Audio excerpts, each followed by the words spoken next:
Hello everyone, আসসালামু আলাইকুম। আপনারা সবাই কেমন আছেন? আশা করি অনেক বেশি ভালো আছে।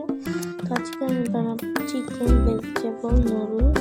এখানে আমি সবজি আর চিকেন কেটে রেখেছি। এরপরে কড়াইয়ে তেল দিয়ে এখানে আমি দিয়ে দিলাম চিকেন, এরপরে দিয়ে দিয়েছিলাম লবণ, এরপর মরিচের গুঁড়ো, এরপরে হলুদ গুঁড়ো দিয়েছিলাম। এটা টোটালি অপশনাল, না দিলেও হয়, আমি দিয়েছি। এরপরে আমি সুন্দর করে চিকেনগুলোকে ভেজে নেবো। চিকেন ভাজার পর এখানে দিয়ে দিচ্ছি আমি গাজরগুলোকে আমি সিদ্ধ করে নিই। আপনারা চাইলে সিদ্ধ করে নিতে পারেন। সিদ্ধ করে নিলে আর লাগে না, ভেজে নিতে হয় না। তো গাজর ভাজার পর এখানে আমি দিয়ে দিলাম পেঁয়াজ আর মরিচগুলোকে একটু হালকা করে ভেজে নিয়ে এখানে আমি দিয়ে দিয়েছি ডিমটাকে আমরা একটু ঝুড়ি বানাবো। এরপরে সবগুলো একসাথে মিক্স করে দিয়ে দিলাম টমেটোগুলোকে সুন্দর করে ভেজে নেবো একসাথে। এরপরে এখানে আমি গাজর আর চিকেন সবগুলো দিয়ে দিলাম।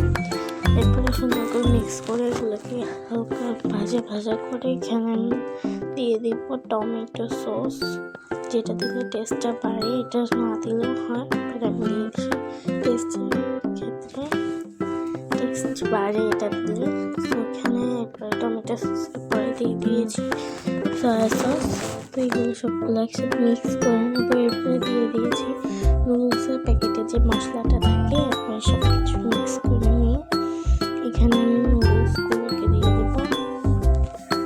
আমি নুডলসটা আগে থেকে সিদ্ধ করে রেখেছিলাম, ওটা দেখানো আপনাদেরকে।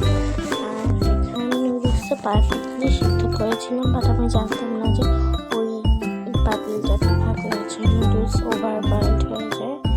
আমি ওটা অনেকক্ষণ রাখার কারণে ওটা ওভার বয়েলড হয়ে গিয়েছে।